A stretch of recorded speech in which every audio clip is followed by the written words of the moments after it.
Pang dinner namin to, guys. Ayan. Chicken cutlet. Favorite ni Sophia yung fried chicken, guys. Pero yung ginagamit ko, olive oil.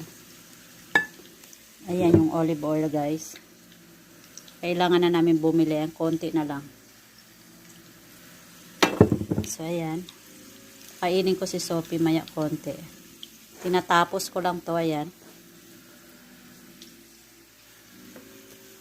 Madamihan na ako magluto kasi si Sophie,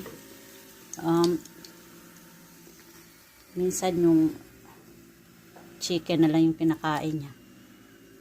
Favorite niya yan. Ito, first time ko to lutuin yung hindi ko siya dinip sa dry na ano ba to, yung dry na ingredients, tapos iprito. Ayan.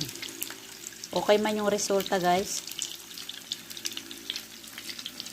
Thank you for watching.